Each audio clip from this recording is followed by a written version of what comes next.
సన్న వంట పెట్టుకొని రాలే పోతానికి. హాయ్ అండి, welcome back to my channel. మీరు చూసింది హసీనా భాష బ్లాగ్స్ 96.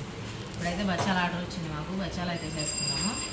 బచ్చాలు చేయడానికి ఇదిగోండి పూర్ణం రెడీ చేశాము.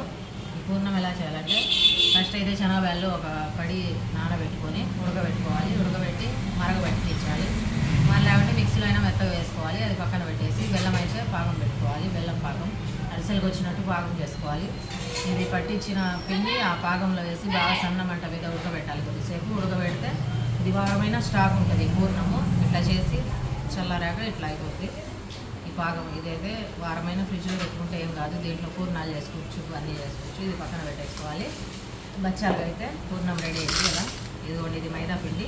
దాన్ని ఇట్లా కలుపుకోవాలి. బచ్చాలకు పల్చగా ఆయిల్ ఎక్కువ వాటర్ ఎక్కువ వేసి ఇట్లా కలుపుకోవాలి. మైదాలో కలిపి ఇదేమో నానితే బాగా 1 గంట నానితే ఇలా మెత్తగా అయిపోతుంది. అది నానిన దానికి ఇదిగోండి ఇలా పెట్టాలి. కొద్దిగా పిండి తీసుకొని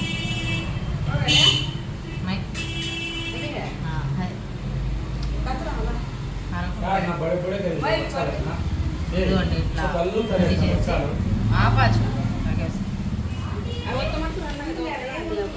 ఇదిగోండి ఇట్లా పూర్ణం పెట్టాలి. ఈ పిండి మధ్యలో పెట్టి ఇట్లా చేయాలి. ఇట్లా చేసి పెట్టాలి. ఇది రెడీ అయ్యాక పొయ్యి దగ్గర అయితే పొయ్యి దగ్గర అయితే చూపిస్తే ఎలా చేయాలో. అది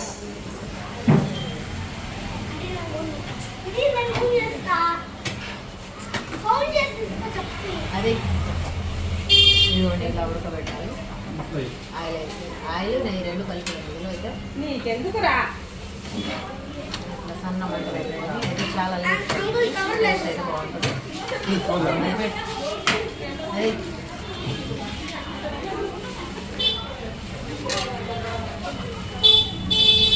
ఇక్కడ చూపి అది కానీ करने का दिखा हमू बता करने का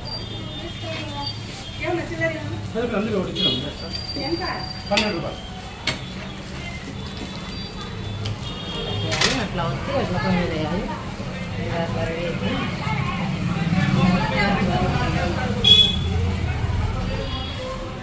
बड़ा है, इसका बड़ा है देखो, इसका लास्ट है इसका बड़ा है।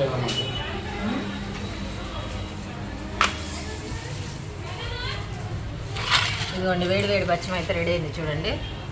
అంతే ప్రాసెస్ బచ్చం చేసేది. చాలా టేస్ట్ ఉంటుంది. ఇది ట్రెడిషనల్ కాబట్టి ప్రతి ఒక్కరు ఇదే చెప్తారు, ఇదే చేయించుకుంటారు. ఆర్డర్స్ కూడా ఇంట్లో కూడా మనం చేసుకుంటే చాలా ఈజీగా అయిపోద్ది.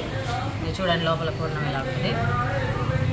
ఒకసారి మీరు ఇలా ట్రై చేయండి. ఎలా వచ్చిందో కామెంట్ చేయండి. Okay bye.